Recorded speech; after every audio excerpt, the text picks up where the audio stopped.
Agora a gente segue acompanhando também, João, a questão do Equador, porque as Forças Armadas avaliam convocar reservistas para combater o tráfico de drogas, não é? Como é que a gente olha para a crise no Equador nessa semana que se inicia?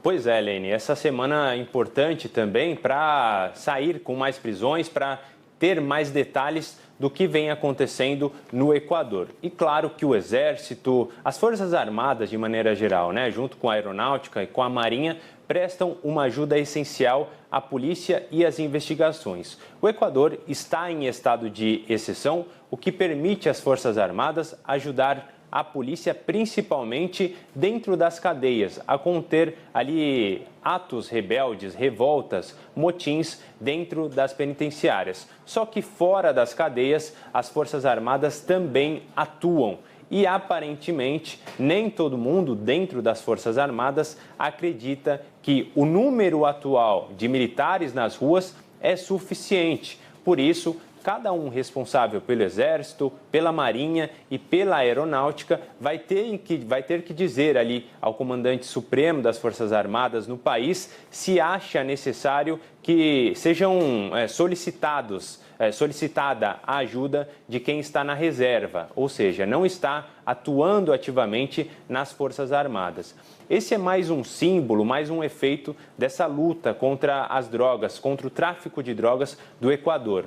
De fato, o que está acontecendo neste momento é que nem a polícia, nem as Forças Armadas conseguiram conter os efeitos dessa violência tão grande. E por isso é possível sim que vejamos um aumento ainda maior do patrulhamento nas ruas, inclusive com militares da reserva das Forças Armadas equatorianas. Lene. Pois é, João, e é sobre isso que a gente segue ainda falando. Agora eu convido para se juntar a nós aqui o Amaury Chamorro, que é estrategista político e jornalista. Seja muito bem-vindo, Amaury, boa tarde. Boa tarde, Leni. Abraço a todas e a todos que nos escutam. Amaury, a gente segue acompanhando não só os detalhes que o João Vieira trouxe aqui até o momento, mas também o que aconteceu nesse final de semana, no sábado, onde alguns reféns foram libertados. Como é que a gente acompanha essa situação no Equador, essa crise de segurança instalada? Bom, a gente tem uma guerra civil contra o narcotráfico, O presidente Daniel Noboa, no momento que ele assinou uma autorização, um decreto que anunciava esses grupos armados narcotraficantes como um objetivo militar, então você dispôs que as Forças Armadas pudessem atuar sem precisar antecipadamente, inclusive, de uma ação judicial, podendo invadir casas, podendo atuar da maneira que achar necessário, sem precisar ter uma autorização prévia da Justiça equatoriana. O que eu digo é que é mais ou menos, você tem muita febre, você está com um problema de infecção e você toma uma pílula, um remédio para mitigar a sua febre, mas não para acabar com a infecção. A ação dos militares nas ruas e da polícia, na verdade, é uma coisa que já vem acontecendo no Equador nos últimos 2 anos. E sem resultado, No caso, a gente viu a ação dos narcotraficantes que invadiram o canal da polícia, canal estatal, sem nenhum problema, ao vivo, durante um jornal, a emissão de um jornal. Então, agora a gente vê a polícia saindo para tentar dar uma tranquilidade na opinião pública nacional e internacional, porém, não está sendo tratado o tema de fundo, Os narcotraficantes ainda continuam no controle praticamente de todo o estado equatoriano, que eles se replegaram agora nesse momento, Inclusive o Fito, que é o chefe do Los Choneros, que é o principal grupo narcotraficante do Equador, ele não foi encontrado. Acredita-se, inclusive, que ele esteja na Colômbia nesse momento. O que o Equador sofre é uma guerra dos cartéis mexicanos dentro do território equatoriano, Cada um desses grupos criminais responde a um desses cartéis. Então você tem uma disputa tanto pelo território para a saída da cocaína produzida pela Colômbia, que tem como destino majoritariamente os Estados Unidos, mas também os mecanismos de lavagem de dinheiro. Então, agora há uma diferença muito grande em termos de infraestrutura, de recursos, Os grupos narcotraficantes têm muito mais dinheiro do que o próprio Estado para enfrentar essa guerra. Amaury, muito boa tarde para você. Você, como a gente anunciou aqui, é estrategista político. Então, eu queria entender, na sua visão, como vem sendo a abordagem do presidente Daniel Noboa dentro do país nessa última semana, Desde domingo passado, que o Fito sumiu, que aí começou uma nova revolta nas cadeias e também nas ruas. Internamente, como que você analisa esse papel do presidente e também como que a população equatoriana tem observado isso, levando em conta que esse é um momento que a liderança do país, não apenas o presidente, outras autoridades, tem realmente que tomar a frente e dar uma tranquilidade à população, mesmo em um momento tão difícil. Como você vê essa atuação neste momento? O presidente Daniel Noboa, no momento que ele toma a decisão, ele toma sendo muito questionado. Por quê? Porque durante a campanha ele falava que a cadeia no Equador, né, as prisões, centros penitenciários, eles mais parecem um shopping center, onde você entra e sai sem ser revistado, e os narcotraficantes com controle. Ele assumiu a presidência há 2 meses, durante 2 meses de governo, continuou funcionando igual. Então ele tomou uma ação muito atrasada, a população já estava muito incomodada com a falência na atuação dele. Porém, nesse momento de crise do país, lembra que o Equador também teve em guerra contra o Peru, né, 3 vezes seguidas, a última foi no ano 95, que gerou um sentido muito parecido com hoje do que foi naquela guerra. É um sentido de unidade do país, de união em torno do presidente, das Forças Armadas, da polícia, porém também de muito descrédito, né?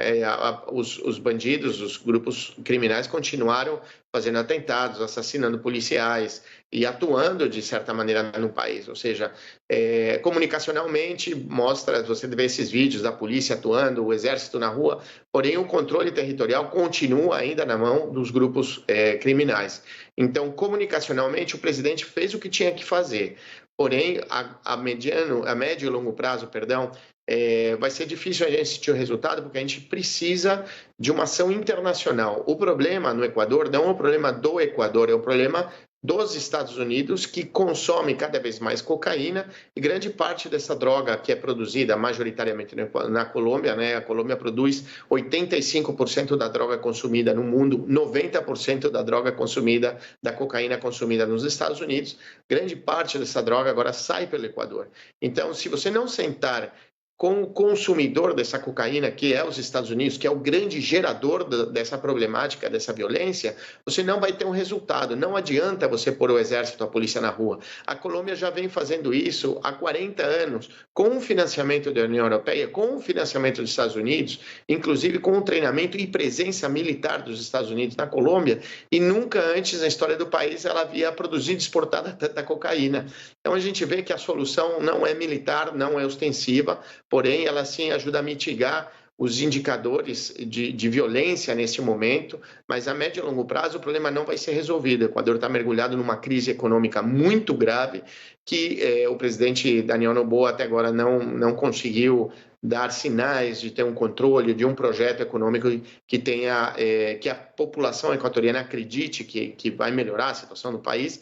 Então há uma certa dúvida em relação a isso, porém união do povo equatoriano em torno das Forças Armadas e do presidente, que é o que tem que ser feito mesmo nesse momento. Pois é. Agora, Mauri, quando a gente fala de geopolítica, nesse sentido também de mobilizações de países como os Estados Unidos, lembrando um pouco lá atrás, aquele Plano Colômbia, que de certa forma ajudou ali a dar uma segurada nesses avanços, né? Mas os Estados Unidos também sinalizando agora mais participação, não chegou a detalhar inicialmente, pelo menos, de que ordem, se só econômica, se de alguma outra maneira. Estados Unidos, não só ele, também o Brasil. Como é que a gente fala de protagonismo de países que estão perto ou, de certa forma, também acompanhando a situação do Equador? Olha, muito acertado o seu comentário, sua análise, porque realmente é importante relembrar que os Estados Unidos deu à Colômbia 10 bilhões de dólares. Se você, durante esses últimos 30 anos, se você atualizar esse dinheiro, deve ser algo em torno de mais ou menos 15 ou 20 bilhões de dólares, ou seja, quase 50 bilhões de reais entregues em ajuda militar, em armamento, em capacitação para o exército e a polícia da Colômbia.